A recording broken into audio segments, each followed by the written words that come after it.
The impudence, the audacity, the unmitigated gall of those knuckleheads of liberty podcasters, daring to voice opinions outside the mainstream of accepted thought. Listen if you dare. It's angry, it's funny, it's even sometimes sad, but it's always based on freedom and justice, as you will see. Here's our host, Jason McPhee.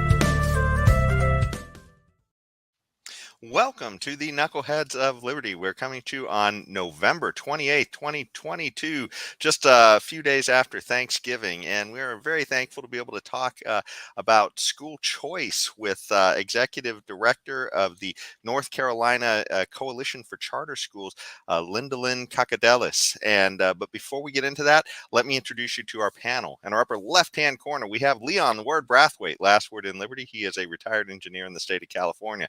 And our lower left-hand corner, we have our screaming eagle of freedom, Tim Everett. He is a pilot in the state of California. In our upper right-hand corner, we have our special guest today, Lindalyn Kakadelis.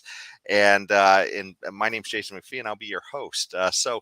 Let's jump right into it. Charter schools, boy, I tell you, school choice, all of these things are so important to the show. And so we love it whenever we're able to get a guest to talk a little bit more about that and to promote that, these ideas on school choice, because they're so important to changing the direction that things are going in the country and to promoting liberty.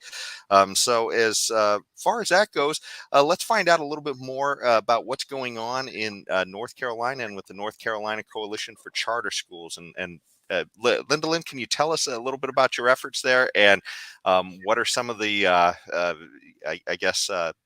activities and the mission of the North Carolina Coalition for Charter Schools? Sure, Jason. Thanks for having me on with you guys today. Thank you. Thanks for coming. Well, it's my pleasure. The North Carolina Coalition for Charter Schools serves member charter schools by keeping our stakeholders actively informed about legislative issues. We advocate for equal charter school funding, and we seek autonomy of charter schools, both at the statutory and regulatory level. We have about 209 charter schools in North Carolina. I think we've opened a few more recently, and we're right at that level. The cap was raised in 2011, so you can see, and that was a cap of 100. So we've doubled our charter schools since the cap was raised, and our charter school law was passed in 1995. We have 140,000 students attending charter schools throughout the state and 75,000 on waiting list. Our latest activity, I guess, has been the election. We are not a C3. We are a C6. So we can get actively involved in elections, and we did so this past November.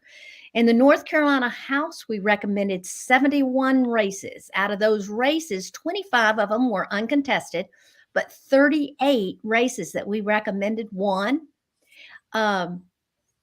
There were 8 races that we actively got involved in, and I'll tell you a little bit about what actively getting involved means. 6 of those races we won, 2 of those we lost, but the Republicans in the North Carolina House fell 1 seat short of a supermajority. In the Senate, we recommended 31 races. 13 of them were uncontested, but 16 races that we recommended won. There were 4 races that we actively got involved in. 3 of those races we won, and the North Carolina Senate now has a supermajority for the next 2 years. By actively involved, what I mean is we did what they call geofencing around charter schools, hopefully capturing stakeholders that visit charter schools.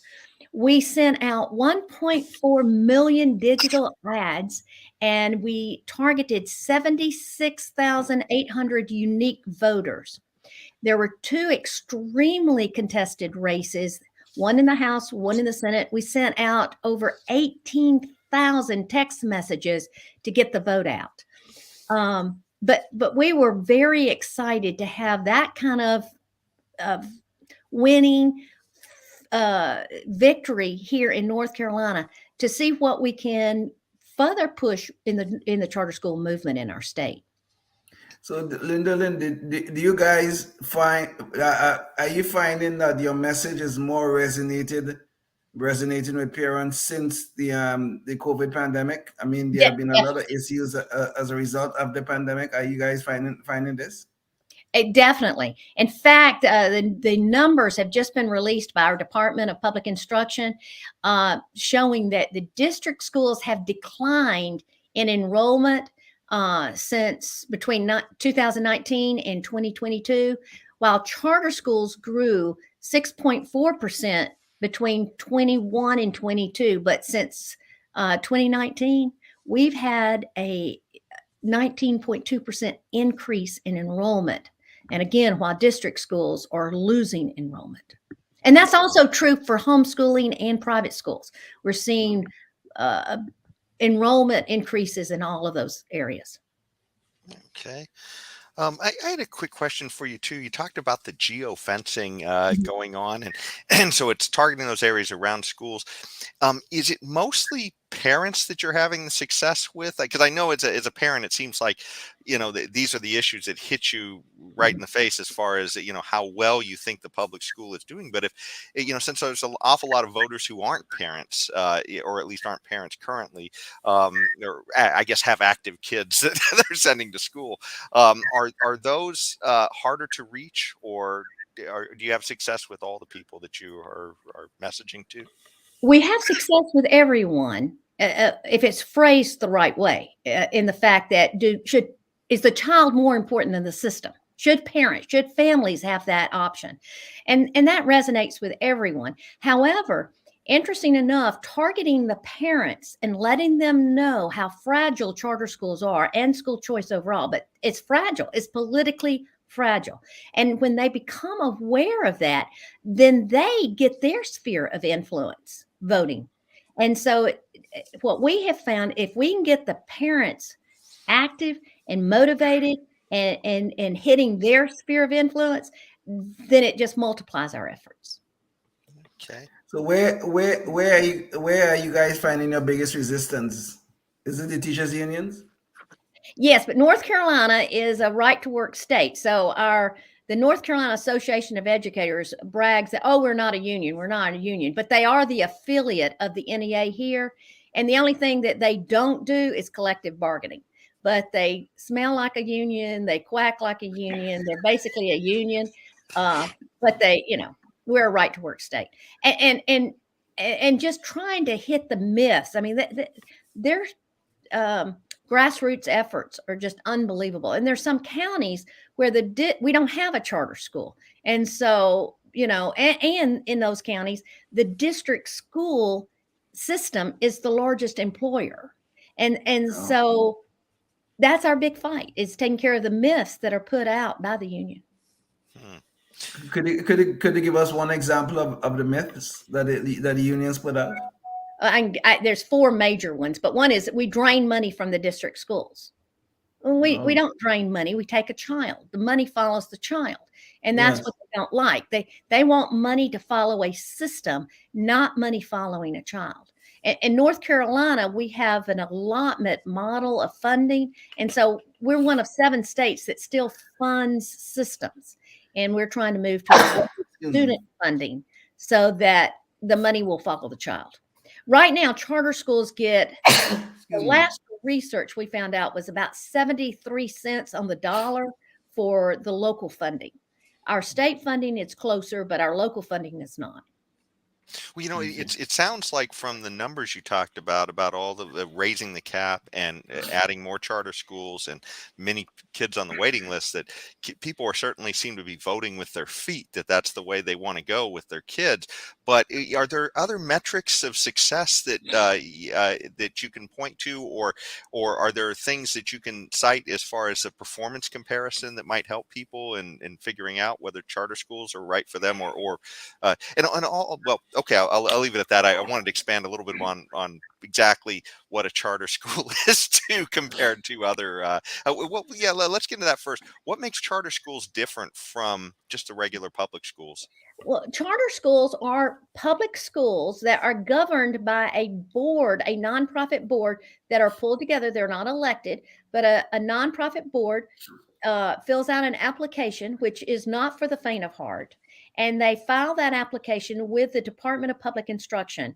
The State Board of Education then gives the approval and gives the charter to that nonprofit board, and then the nonprofit board will run the charter school. Now, in North Carolina, we have what we call education management organizations, or charter management organizations, and they are either for-profit or not-for-profit management companies that the nonprofit board hires as a vendor. They're just a vendor, and they can run a charter school. Some of the national ones that you may know about are National Heritage Academies, Nice. Charter One out of Arizona. We have Charter Schools USA, and then we have some homegrown EMOs. Classical Charter Schools of America is a homegrown management company. They have 4 schools in the state. But anyway, that nonprofit board then is responsible for starting the school and running the school. And the statute in North Carolina is really good.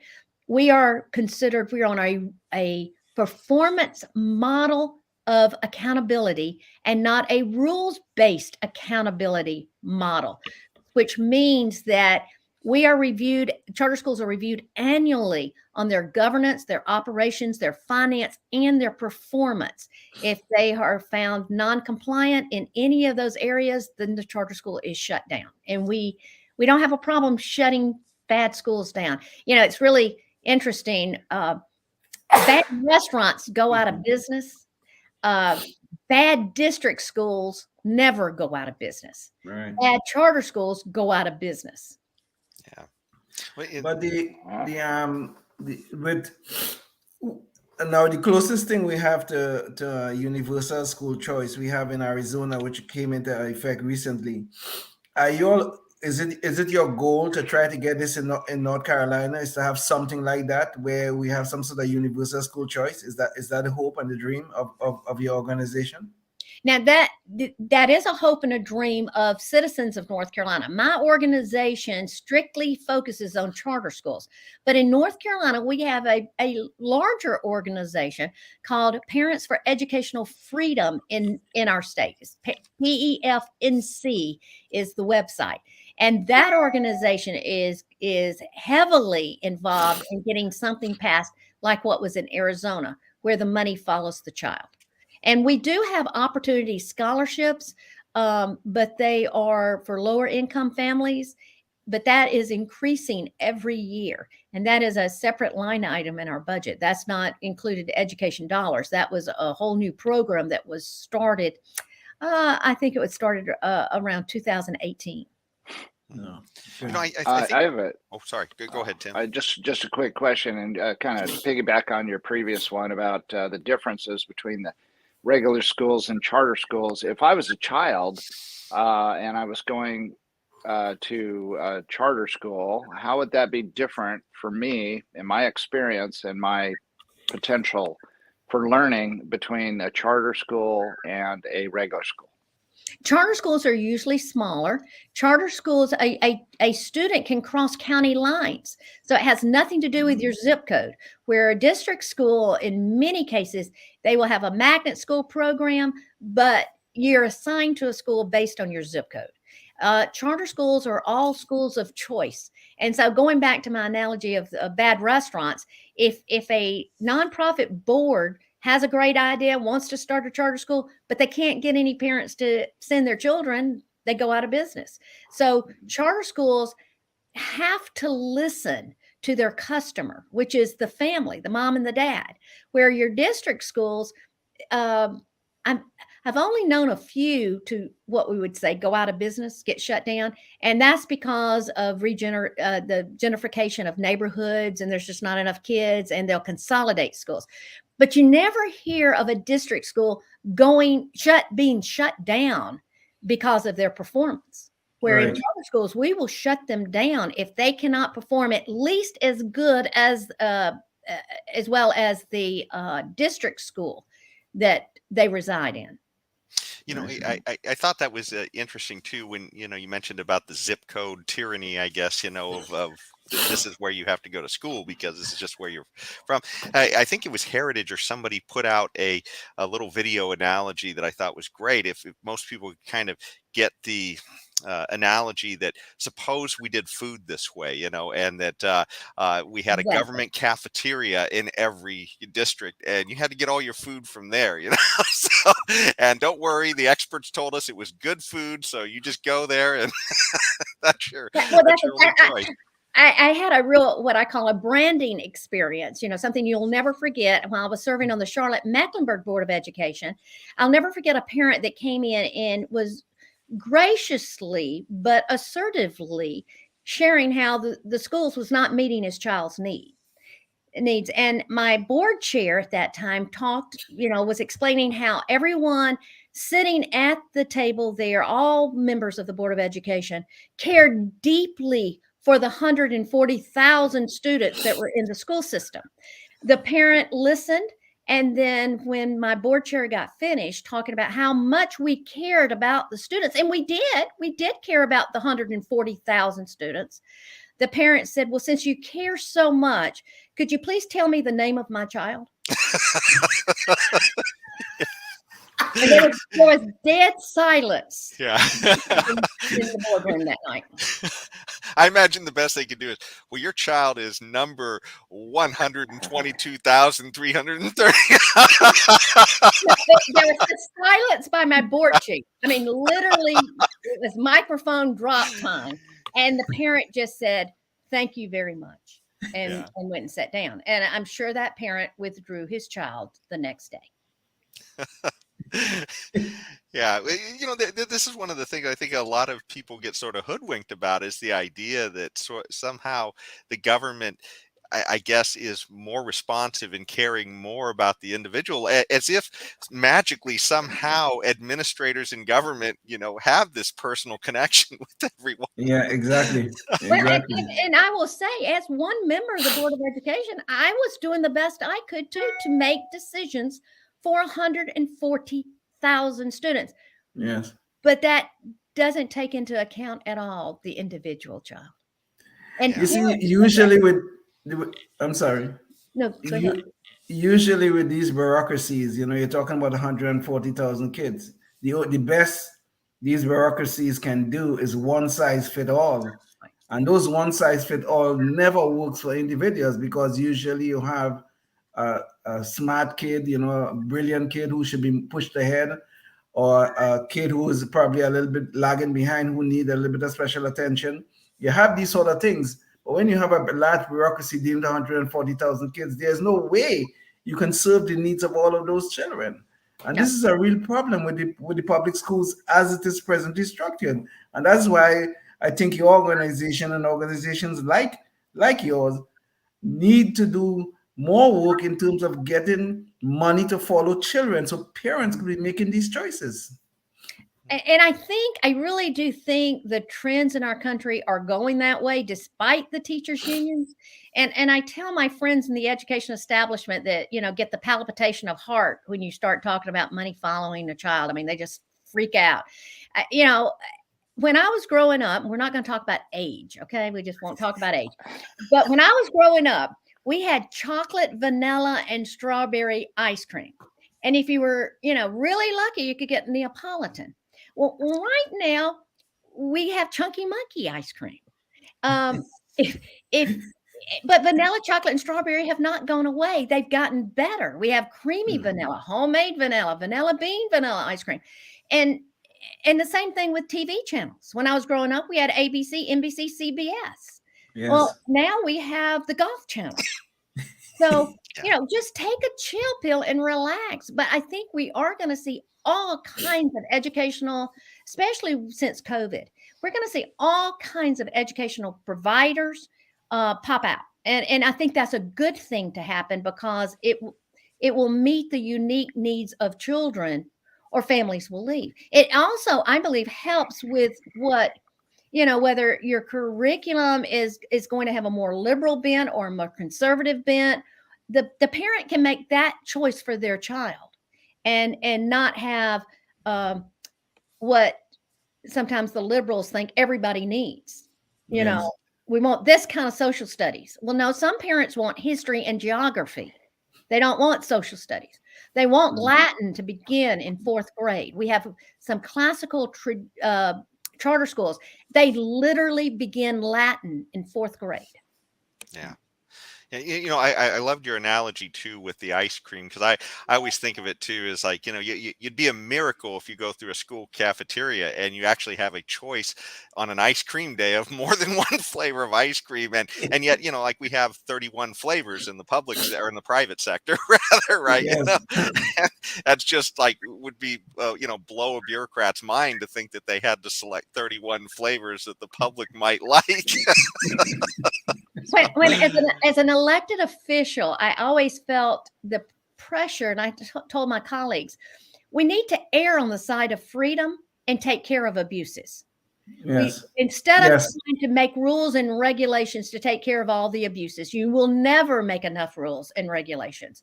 But we need to err on the side of freedom and then take care of the problems. I like that. I like what you just said, and I think I'm going to steal it. I won't give you any credit, but I think I'm going to steal it. Good, fine with me. Well, if you're not giving any credit, that'd make you an awful lot like Joe Biden. But you remember what Reagan said: if we really don't care who gets credit, we can get a lot accomplished. There you go. There you go. Yes. Yes. Well, Lindalyn, I have a question I like to ask of every guest who comes on the show, because, and this is tied largely into the way our schools are set up as well, but a lot of us don't get any sort of training on the importance of liberty or any of that as we come through the school system. A lot of times it's because, I think the schools are generally run by government, and the idea that, solutions should be government solutions often is what's taught, in a lot of the schools. And so a lot of us, it's like we're really slow to waking up to liberty for me, I was in my 30s, I think, before I even found Milton Friedman. What was it that woke you up to some of these issues, of liberty? What rang your liberty bell, I guess? Having children and seeing how different they were. There's not one child alike, and they have unique needs. And then serving on the Charlotte-Mecklenburg Board of Education for a couple of terms, I think that really opened my eyes in the dedicated people that work within the system, but their hands are tied. Right. And then I was able to be the executive director of the Children's Scholarship Fund in Charlotte, and we had private money at that time. And I helped over 400 families find the best niche for their child, whether it was homeschooling, whether it was a private education. It was real interesting. One time I had a family who the mom and dad passed away. The children had to go live in another county, and they needed to stay in their school. That was the only stabilizing entity they had in their life. And we were able to pay the local money for the district school for the children to be able to stay in their district school, even though they lived in another county. And at that point in time, I said, the money needs to follow the child. And it really boils down to this: which is more important, the system or the child? And I'll always fall on the side of the child. So this concept of the money following the child, which I think is a beautiful and wonderful thing if we could get it fully implemented. But do you think we are getting that message across? Do you think we are really and truly, as parents, really starting to wake up to this idea? Are they seeing the failures in the public schools as they should? Because I think the COVID really illuminated a lot of things. But are the parents really waking up, do you think? I think they are. I think we're seeing the tipping point happen in some states. You mentioned Arizona for one. We see it in Florida. School choice is booming, and parents are beginning to understand that it is a political decision. I think, it used to be that your neighborhood school was like apple pie, Chevrolet, and motherhood, and you'd never go against it. But I think now parents are going, wait a minute, what's wrong with me having a choice in my child's education? What's wrong with them listening to the customer? I mean, that's what the teachers unions don't want to do. They don't want to listen to the customer. That's why they were, labeling parents terrorists at school board meetings. Yes. Well, the parents felt like they had to do that to get their voice heard. Well, at a charter school, if you get enough parents to leave, the business model collapses, which is a great thing. Another branding experience I had with being on the Board of Education, one of my colleagues one night, I was showing them by our decisions, we were having empowered parents were leaving. They were quietly leaving. I had the trend lines. And that was before we had any kind of opportunity scholarship or any other choice in North Carolina, and before charter schools even. And I had one of my colleagues looked at me and said, quote, "I don't give a damn, let them leave." Wow. Well, if that's your mentality, how do you have any choice? How do you have any chance of influencing the system? Yes. Yeah, that's terrible, especially if they think they can just keep the money. Lindalyn, as we're getting close to the end of the show here, and by the way, Leon, we forgot to put up the website. Can you share the website real quick? Yes, the website. Okay, Lynn, he's doing that. It's www.nc.chartercoalition.org. Okay. And so, Lindalyn, did you want to share with us any, I guess, in the end here, any challenges your organization is facing? And are there any messages, too, that you'd like to leave our audience with as we wrap up? I think our biggest challenge, like I said, is taking care of the myths. And like I mentioned that charter schools drain money from the system. No, they take a child and the money follows the child. Charter schools don't academically perform as well. No, that's a myth. They perform as well or better, or they get shut down. Charter schools are resegregating. No, charter schools are a school of choice. You cannot deny the enrollment of a student based upon their race. I could go on, but charter schools are the first line of, I think, defense when people go after school choice. And so that's why we all need to, when you're in the grocery store, when you're at the beauty shop, make education an issue and talk about school choice. And that's what it's going to take for that tipping point to happen. Yeah. Yeah. It really seems like, school choice, if we really want change in the country, it has to start there. That just seems like such a foundational, pivotal issue if we really want to change the messages and the thinking that's just, seems to be stuck in people's mind on the current course. I mean, we have $31 trillion of debt in the country and nobody even talks about it. It's just like it's not there. And it's, I think we're starting to hit the wall. Yeah, I do too.